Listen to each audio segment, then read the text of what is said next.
All right, so Miss Sandoval, we're gonna be doing this repair attempt on your roof. We were up here with the adjuster when we were seeing some of the damages. He kind of agreed that it wasn't very repairable, but again, we're gonna have to go through and do this video just to kind of either prove that it is or isn't. So before we start, I just wanna show, this is the shingle that was damaged. We're gonna be pulling this one out. Here we have 2 shingles above it, marked out 1 and 2. We're gonna have to manipulate these shingles, break the seal in this so that we can pop the nails here.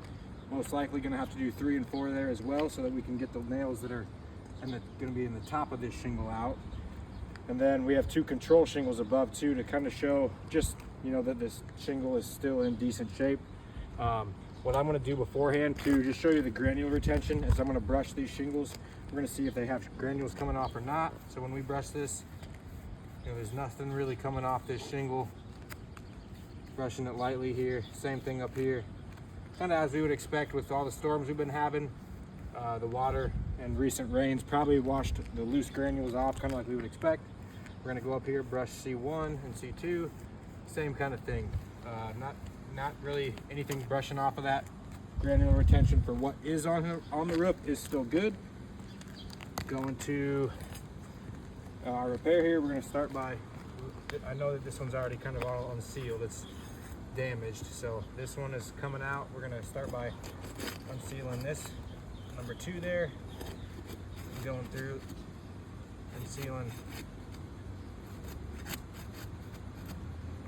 It's not really wanting to unseal nicely for me here.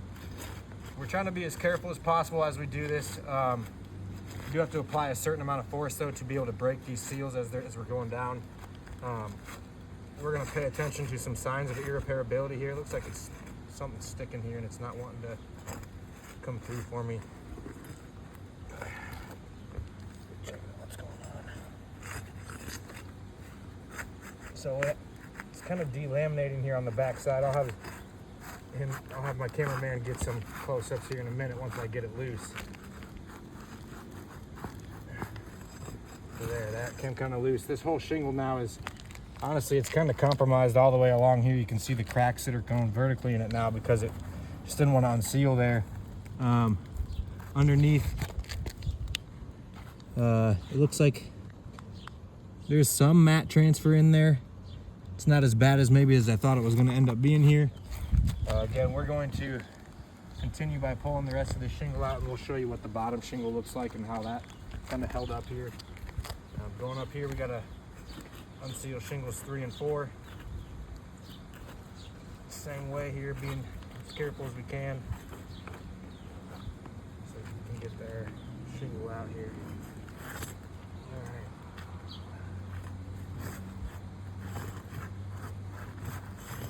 Should work there.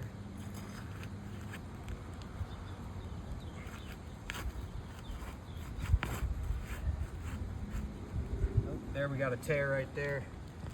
As I'm going to kind of unloosen this, you can see this tear in that shingle right there. So kind of in this process of unsealing, it's pretty much inevitable. Oh, I just broke through this shingle here. Right here you can see is where this bar kind of came through as I'm trying to just get through this seal here underneath. So we're starting to see some tearing in these shingles.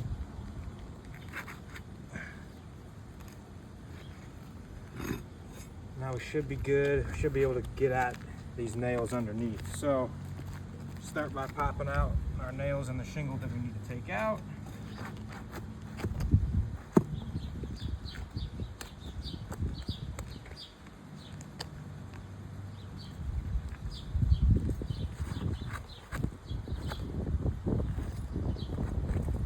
Another sign of irreparability that we watch for is if these nails are pulling right through the shingle.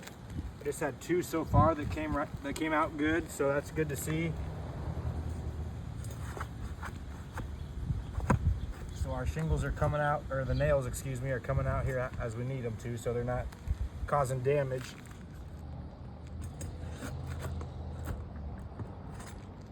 It wouldn't matter too much on this shingle, as this is the one that we're replacing here.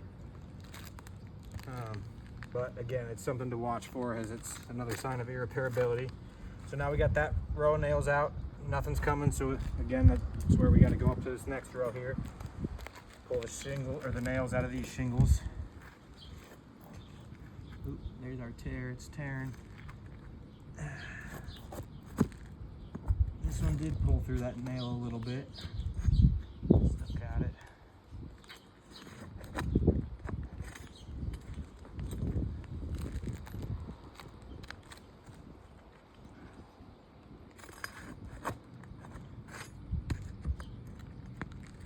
That's why I like using this flat bar too.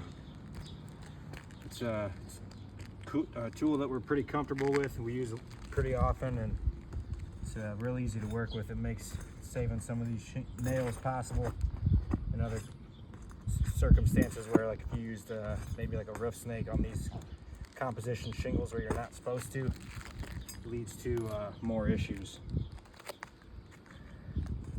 But all right, that should be all of our nails in this shingle. Slides it right out. Now we're going to put this back and then kind of go over the differences that we're seeing here.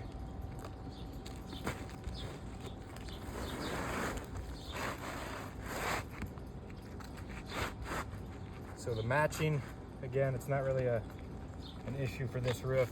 It's not really something we're concerned about. I already have a couple different shingles up here. Just concerned with the repairability here, so we're going to go back. We need to put these nails back in the top row and in our new shingle here. So I'm going to get my hammer and our nails. Because we didn't blow through these nail holes either, we should be able to use the same nail holes, which is going to make actually nailing this a little bit easier. Here, I just want to point this out too. In this spot where I got to get 2 nails in here, I have to lift this up. This shingle is ripped in 2 spots. So if you're okay with this, Miss Sandoval, again, you're leaving your roof kind of in a more compromised position, but you got a tear there and a tear there. And it's kind of unavoidable where we have to go put these nails back in here. Not really getting the flex that we need on that either for me to put this back in.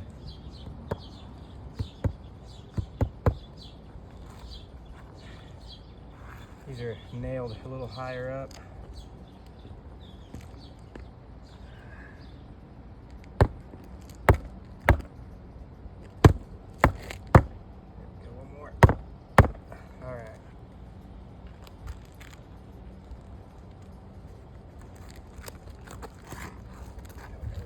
This corner.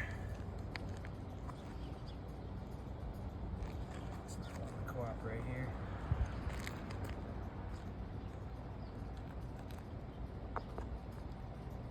Let's get started for me.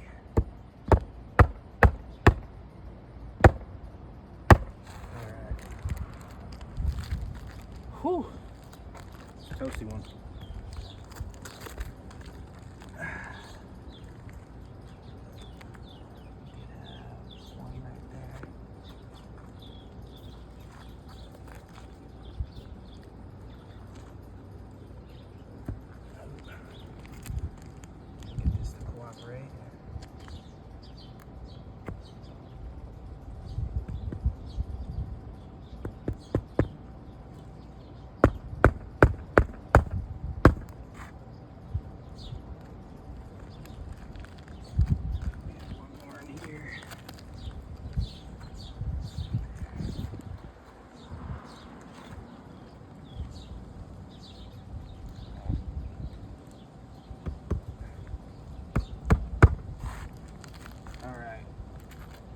Just to put our new shingle back in here, we'll evaluate what these shingles look like after we're done with this repair.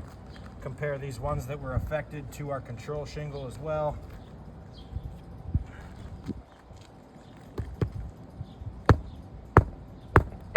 Oh, that just tore right there as I was trying to get this ready to nail it in here. Again, there's not much I can do. I have to lift that to do that, and it just ripped right up the middle of that shingle there. Vertically, kind of right in half. So that's another one now, Mrs. Sandoval, that we're going to have to address. 2 of the 4 here that were right next to it that we were manipulating. Again, it's seeing just something that we can't avoid. These shingles are so just they're in bad condition here, and so we're doing the best we can, but there's only so much we can do.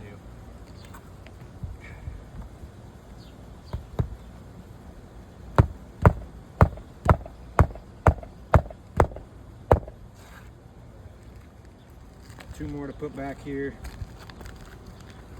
and then we'll go over this real quick.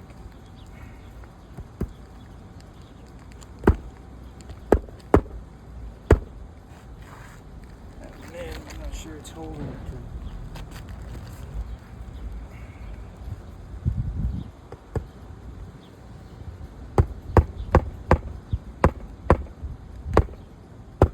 All right. So we got our shingle back in place. Again, the main thing I wanted to point out here,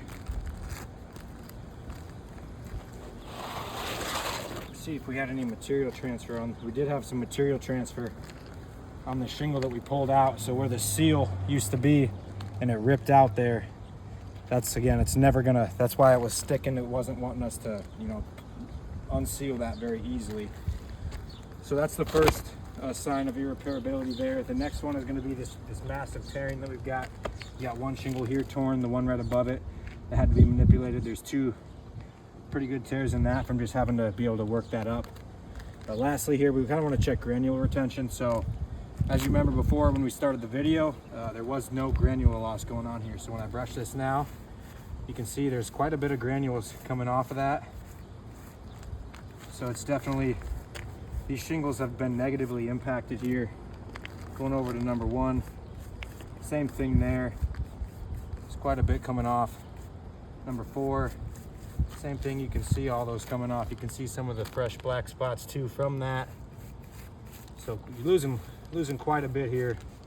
Now go up to our control shingles where we really shouldn't see any at all.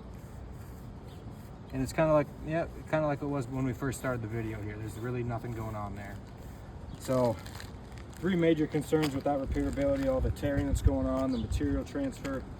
The one thing we don't have, because we didn't end up pulling a shingle, is if we were to come back in a week and this wasn't resealed down, that's another sign of irreparability. A lot of times these don't want to reseal after being unsealed for that repair. But no, this is Miss Sandoval. If it's okay with you, we can go ahead and continue and do the rest of the repairs here. If not, that's where we'll need to kind of talk about what next steps look like.